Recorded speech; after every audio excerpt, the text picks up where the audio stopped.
Hello and welcome to Heartland Entertainment.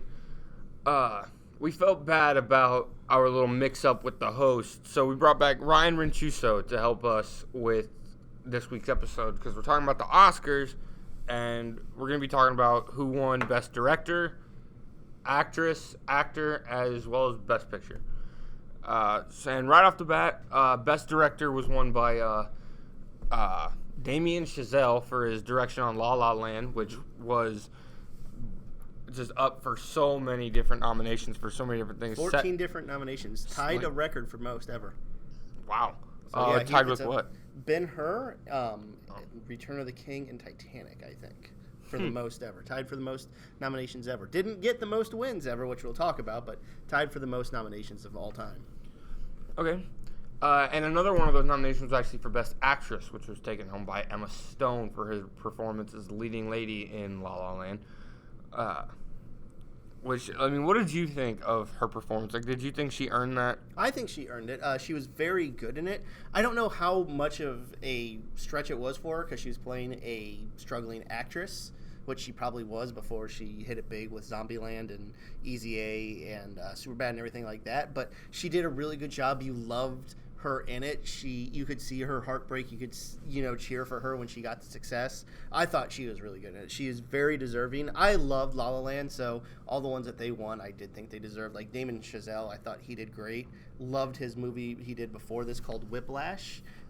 He's only like 31, 33 years old, something like that. So he has a huge career in front of him. He's probably going to be doing more and more of these movies and probably be up for Oscars for the next 20, 30 years. Okay. Well, next up on the playlist, ticket of success at the Oscars was Best Actor, which was won by Casey Affleck for his performance as the lead in Manchester by the Sea, which I didn't see Manchester by the Sea. I heard it was really good, yes. Although I also heard it was really sad. And generally it's sad movies that get the best performances because that's what makes them so sad. Yes. I have not seen that one. That's one of the few I haven't seen. And I know it's going to be good. I love the writer-director Kenneth Lonergan. He did You Can Count on Me. He did a small little movie called Margaret. Both great movies. I know this one will be too. But it just looks so bleak and depressing. I have to be in the mindset to be like, I'm going to be bummed as hell for the next 2 hours. And I just haven't found that day yet to be like, okay, I'm going to go depress the hell out of myself for the rest of the night. So I haven't seen it. I know it'll be great. He's probably very deserving of it. Well, and then the final Oscar that was awarded that for the night was Best Picture, which that was actually a big problem with. So, to say the least. Who was it that came up to read the card? Was it Warren? Warren Beatty, because it was the 50th anniversary of their movie Bonnie and Clyde.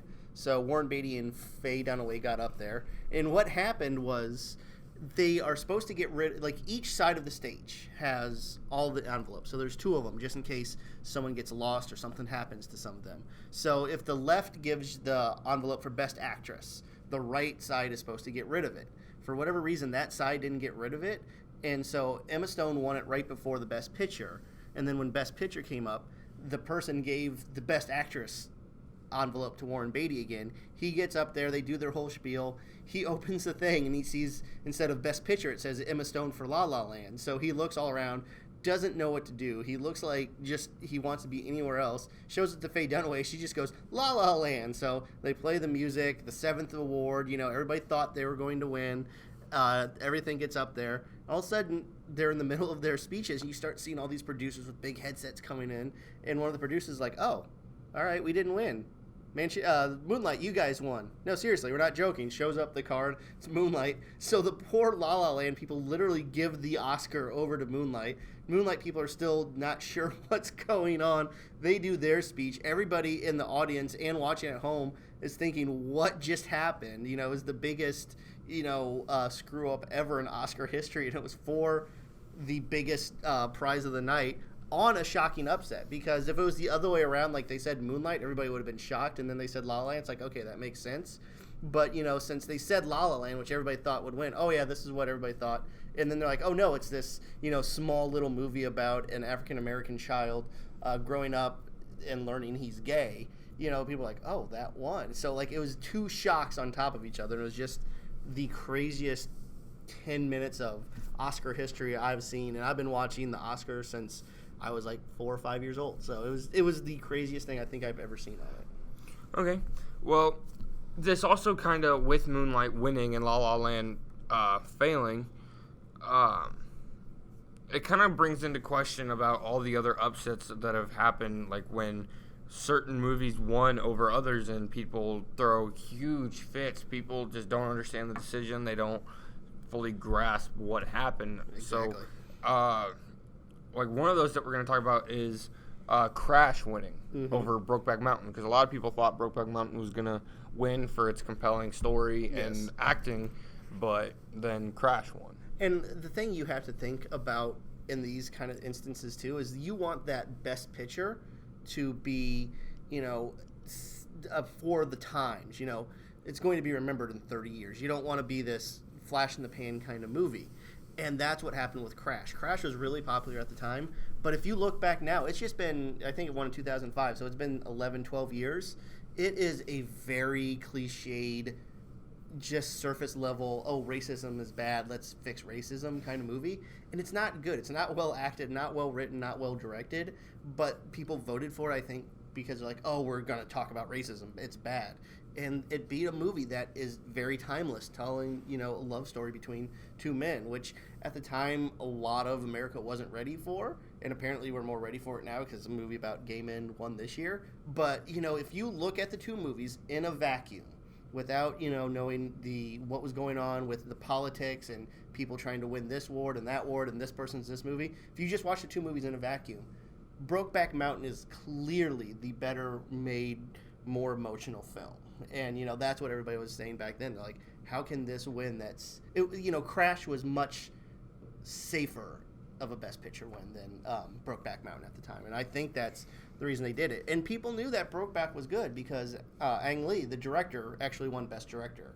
And then Crash won Best Picture. So they split like they did this year. What's the next big upset you want to talk about? So, Saving Private Ryan was one of the biggest success stories of its time, like when it came out. Biggest movie of that year. But it lost to Shakespeare in Love, which was not as successful, not as well known. I mean, it's still a very well known movie, but honestly, like Saving Private Ryan has much more light to it, has much more publicity than Shakespeare in Love does. Yeah. What happened here was this is the beginning of really politics in the Oscar, campaigning. Saving Private Ryan and DreamWorks, they didn't do that much because they knew they had it in the bag. It won everything else. It was a Steven Spielberg movie. There was tons of stuff written about how it was the best World War II movie ever. Vets were crying, everything like that. But then Harvey Weinstein, he started campaigning for Shakespeare in Love, showing people. They fell in love with the movie because it's a very, frothy kind of movie. And people were voting for it. It's like, I like the underdog. Oh, yeah, Saving Private Ryan's good, but everybody's going to vote for that. And then, with the campaigning, enough happened that Shakespeare in Love upset, the movie. Again, it was another year where it was a split. Spielberg won for directing. Shakespeare in Love won for Best Movie, won Best Actress. And then Dame Judi Dench won for Queen Elizabeth, which I think she had less than 5 minutes of screen time. So, that was kind of a weird one, too. But that was the beginning of politicking and campaigning in the Oscars. And it's pretty funny because the one that lost, Saving Private Ryan, was made by DreamWorks. They got so good, they won the next 2 Oscars in a row because they're like, we're not letting this happen again. So that's with that one. All right. Well, the last upset I want to talk about was actually one that doesn't upset me at all. I actually am behind this decision. It was Braveheart winning Best Picture instead of Apollo 13, which was the story of the failed space expedition, starring Tom Hanks. Yes. And a lot of people thought that was more deserving of the Oscar than Braveheart was, like the story of William Wallace and the fight for freedom in Scotland. And but a lot of people got upset about this, and there was a lot of uproar about it. And I kind of wonder, like, what are your thoughts about that? This one's surprising. When you guys were telling me that we're going to talk about this, I was kind of like, really? Because I never thought of Braveheart being a surprise winner. Apollo 13 is a great movie. Ron Howard's a great director. It's a studio picture. It's a movie that they would have made 20 years before, 40 years before. It's about heroes doing heroic things. Very well movie. But, Braveheart is a 3-hour epic that was really well done. Not only did Mel Gibson do a great job acting in it, but he was the director. It was one of the first, really gory kind of military films. And I think the two, it's a coin flip. If Apollo 13 would have beat Braveheart, I'm like, I see that. If Braveheart beats Apollo 13, I can see it. So I don't really see that one as much of an upset. Because again, what I'm talking about is seeing the movies in a vacuum. It's been 20 years now. I rate those movies almost the same. So it's not like one movie was terrible and this movie was great and this one beat it. So it might have been an upset at the time just because Apollo 13 had all of the momentum on its side. They won all the other Guild Awards and everything. But if you look at it today, I don't see it as much as an upset as these other two because you can still see that Brokeback Mountain's a better movie than Crash, and you can still see that Saving Private Ryan is a better movie than Shakespeare in Love. Those two, I don't see it as much.